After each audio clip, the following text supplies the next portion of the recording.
I think a lot of what it means to be human in the digital age is about adjusting to this major disruption that is going on, right? So social media has impacted how we relate to one another. So being human in the digital age means, how do I adjust to this? How do I adjust to the fact that oftentimes communication is frictionless and faceless? Communication has also gone from synchronous communication that we're having right now to asynchronous, where I can respond on my own time. I think it's very easy in the digital age to become kind of alone together, as Sherry Turkle from MIT likes to say.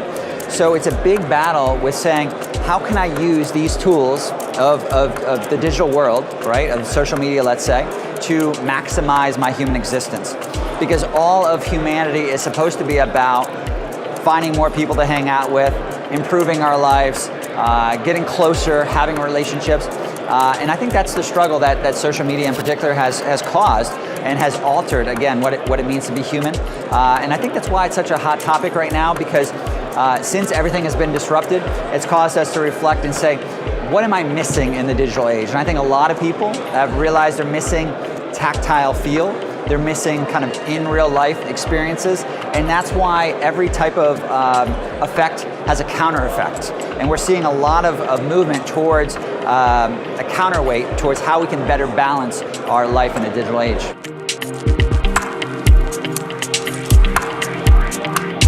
After Cambridge Analytica, I think people realized that they have to be very careful with where their data is going. We like to say that data is the new gold or data is the new oil. But that's also something that we've transitioned over to Facebook and other companies. In addition, with Facebook, one of the other biggest issues is how it can impact really truth and our conception of reality. Obviously, there's been accusations that Facebook was misused to improperly affect the US election, and then also even with Brexit and other issues around the world. In addition, I think Facebook has affected how we communicate with one another. So I think overall, people have realized that Facebook has a lot of promise and has a lot of potential to unite and bring the world closer together, which is their mission, and something that Mark Zuckerberg has spoke about, that we need to have meaningful engagement on Facebook. But at the same time, it doesn't necessarily happen automatically, and if you just kind of interact kind of in a mindless kind of fashion with Facebook, it can present a lot of issues in terms of privacy and also in maybe not necessarily receiving a lot of positive engagement from it.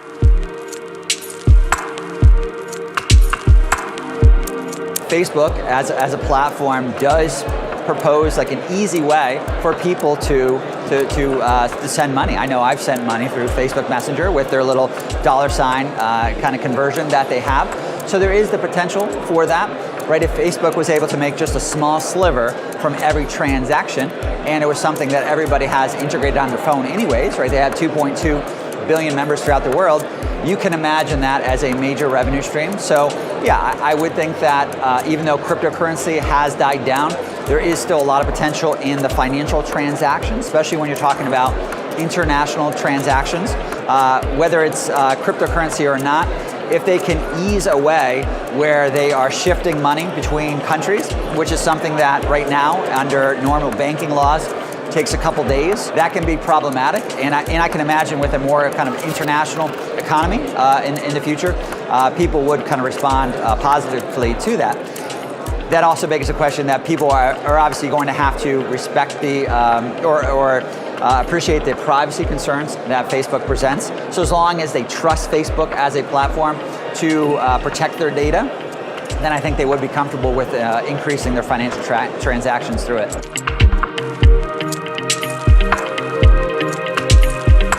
Even with that, with the decentralization kind of aspect as well, there's been a big discussion, and Tim Berners-Lee, the inventor of the World Wide Web, mentioned this recently at a conference, that potentially blockchain offers a solution for decentralized social media.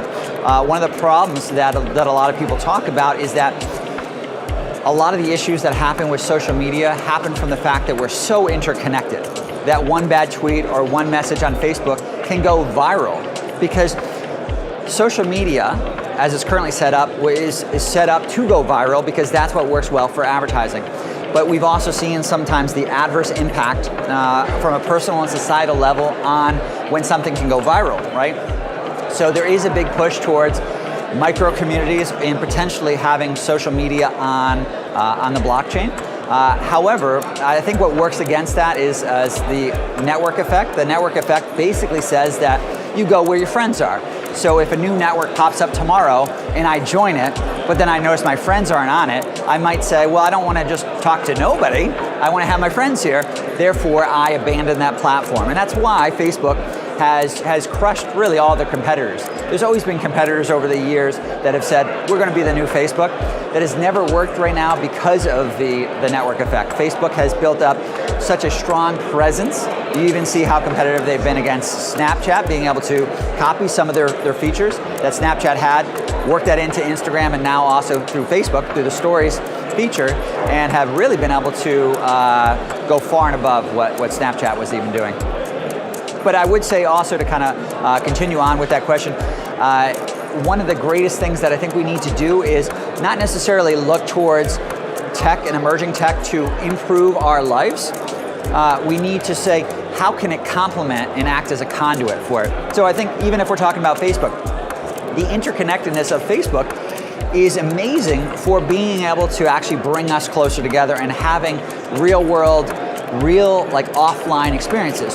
So for example, and this is something that Facebook has thought about, again, with their meaningful engagement type of policies, is that if people can be more directed towards saying, okay, let's plan events on Facebook, let's connect through Messenger, and let's all go out and let's have a beer, then that's actually making your life better. That's improving your life as well.